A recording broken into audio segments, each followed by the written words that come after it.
સ્વાધ્યાય 12ની રકમ નંબર 2. હવે બીજી રકમથી લઈને ત્રીજી રકમમાં આપણે એ વિધાયોના વિકલિતો મેળવવાના છે અને એમાં જે A B C D P Q R S એ અચળ છે અને M અને N પૂર્ણાંકધારી અને એ બધી રકમો કરવાની છે.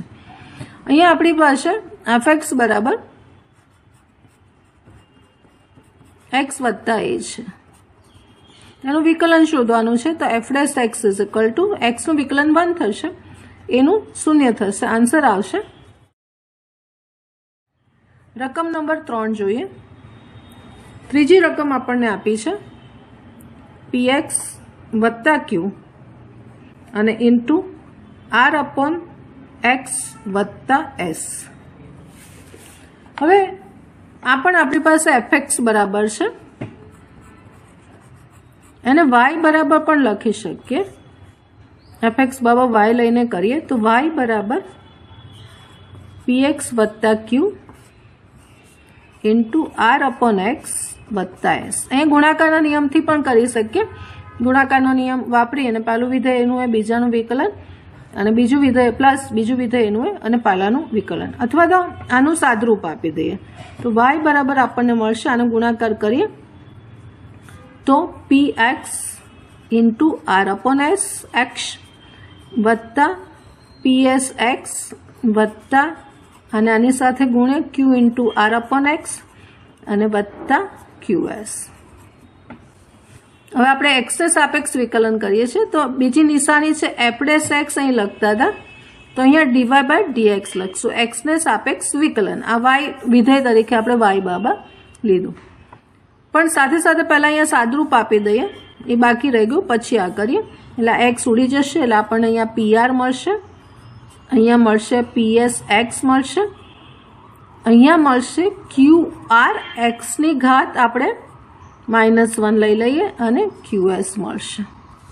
હવે આપણે આ કરીશું અહીંયા તો ફરીવાર dy અપોન dx બરાબર, હવે અહીંયા જોવાનું છે આ pr છે એ અચળ છે એટલે એનું 0 થશે, xનું વિકલન 1 થશે એટલે પ્લસ ps ઇન્ટુ 1 લખું છું પ્લસ આ qr -1 ઘાત આગળ x ની ઘાત વધશે -1 એક ઓછી -1 વત્તા qs નું થશે 0. હવે આન્સર ફરીવાર લખી કાઢીએ. આ 0 છે, આ ps અહીંયા મળશે, અહીંયા શું થશે આ માઇનસ આગળ આવશે, qr આવશે, x ની -2 ઘાત આવશે. હવે આને ફરીવાર લખીએ તો ps minus qr upon x નો વર્ગ. આ આન્સર આપણી પાસે આવશે. પ્રક્રિયાના સ્વાધ્યાય 12ની રકમ નંબર 4. આપણી પાસે વિધેય આપેલું છે fx is equal two ax વત્તા b અને આનો સ્ક્વેર ખોલીને હું લખું છું એટલે c સ્ક્વેર x સ્ક્વેર વત્તા 2cdx અને વત્તા d સ્ક્વેર.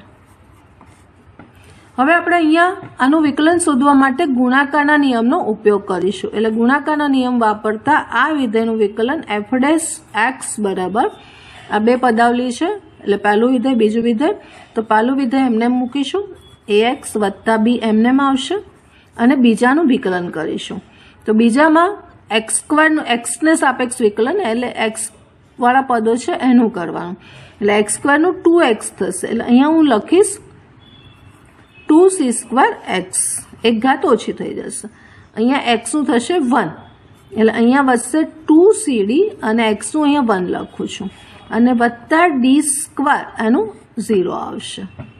હજી બાકી છે, હવે વચ્ચે વત્તા પ્લસ આવશે. હવે બીજું વિધેય એનું એ લખીએ એટલે બીજા વિધેયને આપણે આ રીતે પણ લખી કાઢીએ. આ બીજું જ છે, એનું સાદરૂપ આપ્યું છે, એને ફરીવાર એમને પણ લખી દઈએ એટલે આ રીતે લખીશું. એટલે બીજું વિધેયનું આનું વિકલન એટલે a અને x નું આવશે 1 પ્લસ b નું આવશે 0 અને હવે સાદરૂપ આપી દઈએ અહીંયા તો ax વત્તા b, અહીંયા સાદરૂપ આપીશું તો 2c સ્ક્વેર x વત્તા 2cd અને અહીંયા વધશે વત્તા a ઇન્ટુ CX વત્તા ડીનો વર્ગ. અહીંયાથી કોમન હજી નીકળે છે, જો 2C નીકળે છે તો કાઢી લઈએ.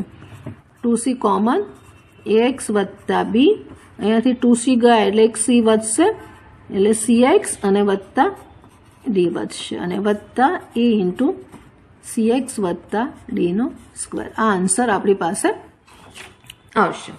હવે પાંચમી રકમ જોઈ લઈએ.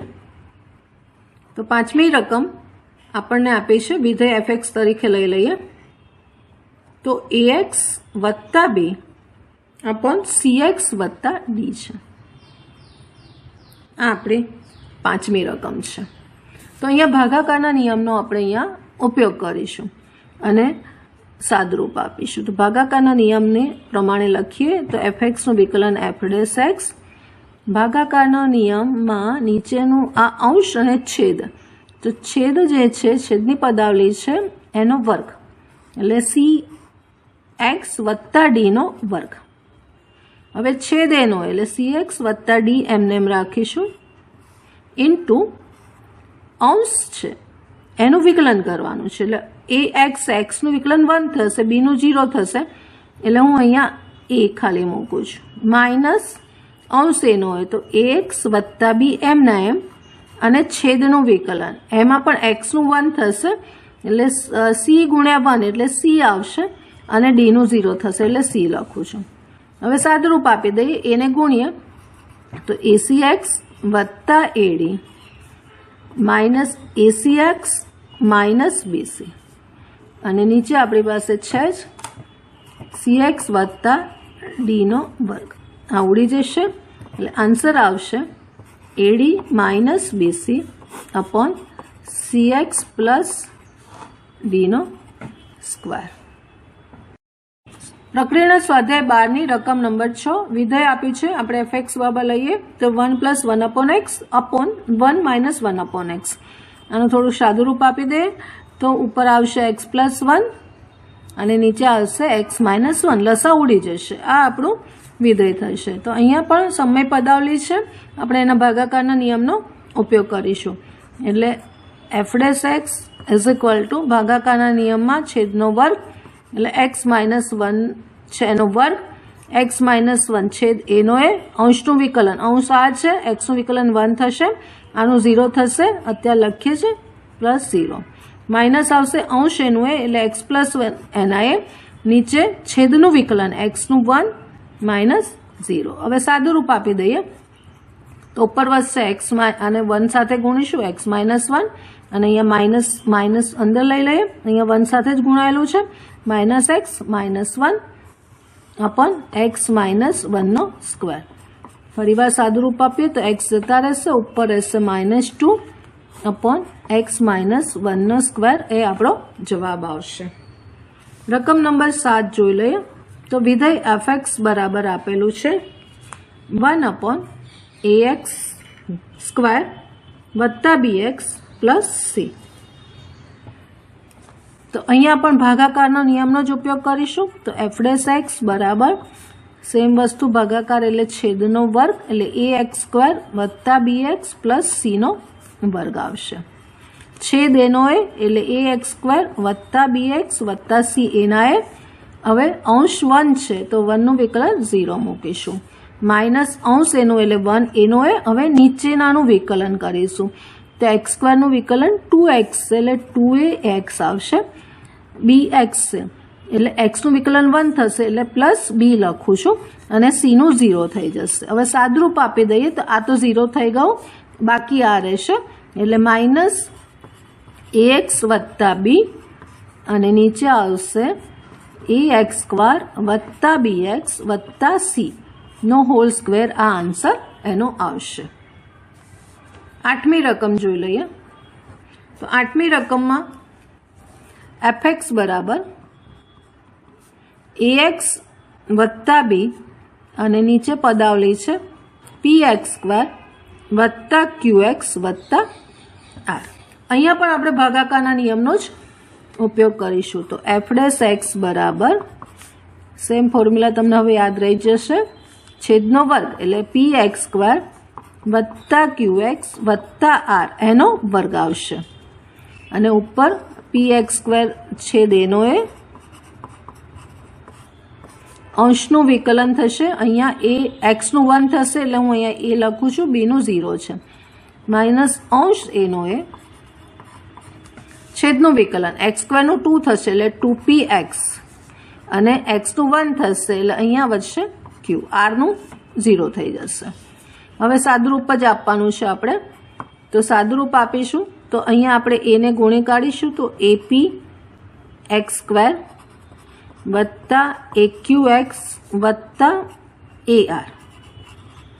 પછી આને ગુણીશું, અહીંયા બધા પ્લસમાં છે એટલે બધા માઇનસમાં અંશ છે ગુણાકાર, એટલે આને પહેલાંની સાથે ગુણીએ છીએ તો 2apx², પછી આની સાથે ગુણું છું તો aqx, પછી બીને ગુણીએ છીએ તો માઇનસ 2pbx અને માઇનસ bq થશે. અને નીચે છે px² વત્તા qx વત્તા r નો વર્ગ. હવે સાદુરૂપ જોઈ લઈએ આપણે, આવડી જશે aqx, અહીંયા માઇનસ છે આપણી પાસે કારણ કે માઇનસ છે બધા, aqx તો આ આવશે અહીંયા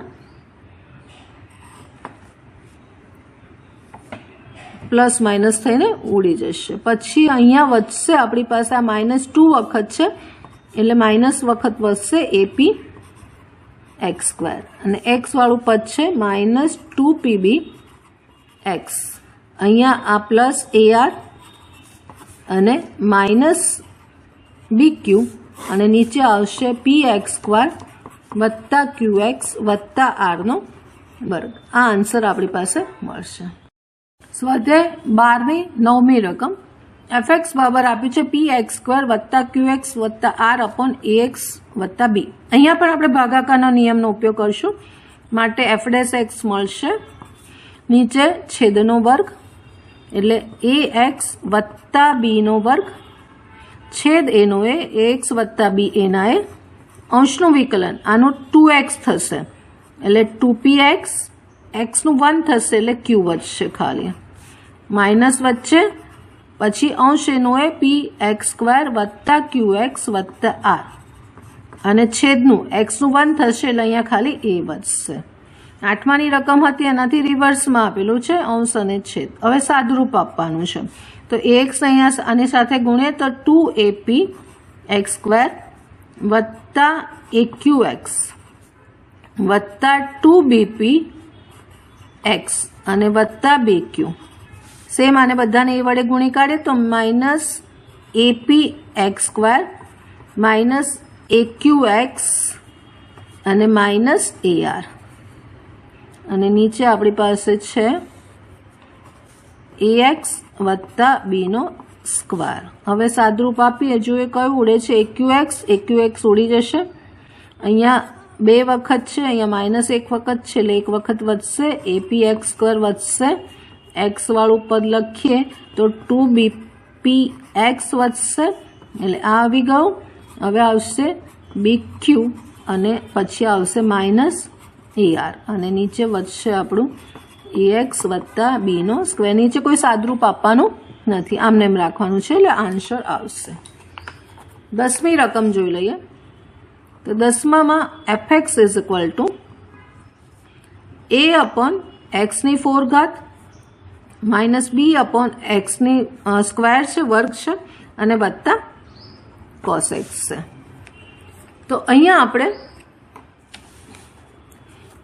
સાદુરૂપ પહેલા આપી દઈએ તો fx બરાબર આપણી પાસે છે a ની x ની -4 આ ઉપર લઈ લીધા ઘાત, પછી b ઇન્ટુ x ની -2 થશે અને વત્તા cos x થશે. હવે એનું વિકલન કરીએ તો f' x is equal two -4 ઘાત આગળ એટલે -4a, 1 ઘાત ઓછી એટલે -4 -1, સેમ વસ્તુ -2 આગળ એટલે -2b, x ની -2 -1 અને cos x નું વિકલન -sin x. સાદુરૂપ આપી દઈએ તો -4a x ની -5 ઘાત પ્લસ 2b x ની -3 ઘાત અને -sin x. હજી આનું સાદુરૂપ સરળ આપીએ તો જવાબ આવશે -4a અપોન x ની 5 ઘાત વત્તા 2b અપોન x ની 3 ઘાત અને માઇનસ સાઇન એક્સ આ આન્સર થશે.